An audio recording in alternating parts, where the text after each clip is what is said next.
My name is Mike Mitchell from the Mill Creek Center. I want to talk to you about how to create a vibrant local economy. These are 40 things that you can do now. It involves shopping locally, investing locally, and acting locally.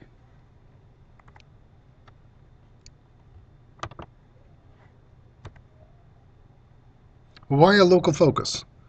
First of all, because it keeps the money local. Did you know that local shops keep 50% more revenue locally than national chains do? And when they keep the money locally, the local money is used to produce more local tax revenues for the same dollar spent. The money keeps flowing back and forth and and every time it goes from one sale back into paying the employees, they shop locally. With every transaction, there's more tax revenue. And so it's better for the community that the money stays and percolates into the system. Uh, a local focus brings you more tourist money. An economy of boutiques, local menus, and homegrown entertainment has a higher tourist draw.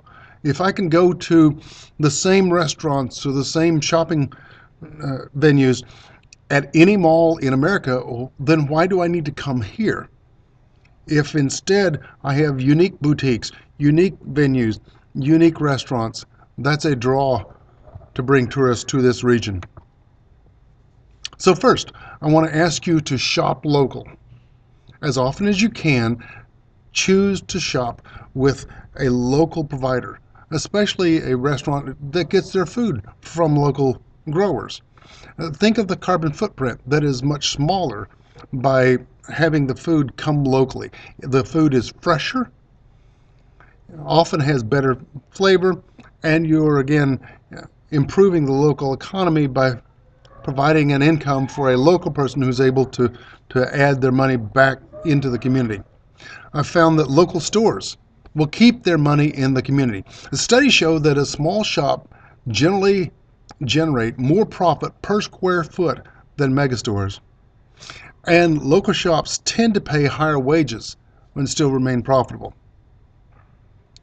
And in the event that a local store does go out of business, the owners are more likely to stay and create another business instead of leaving.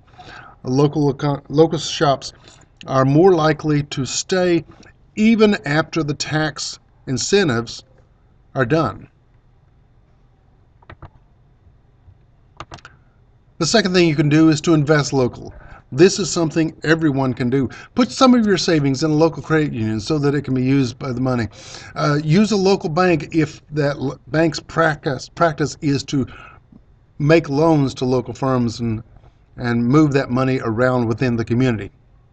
The second thing you can do is to buy stock in local companies. Look and see which companies are located here and buy stock in those. You can watch their progress a little bit better. The third thing is this idea of crowdfunding. If you've got a startup that is trying to raise capital to produce a movie, to write a book, to begin a business venture, support them.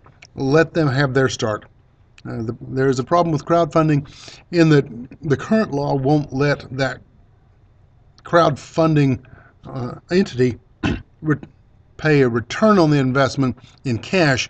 They would generally give copies of the book, copy of the CD, but you will gain some value for your investment, and also you will help nourish the local economy and nourish a local artist or producer.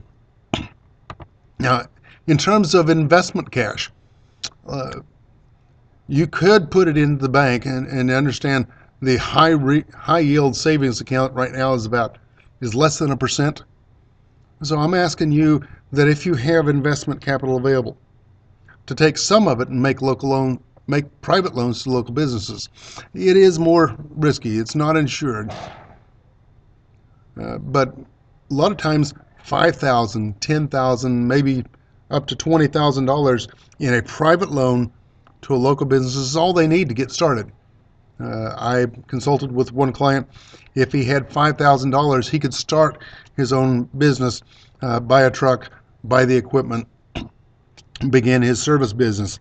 $5,000 was all he needed but he could not get it from the bank because the bank tends to loan to profitable businesses.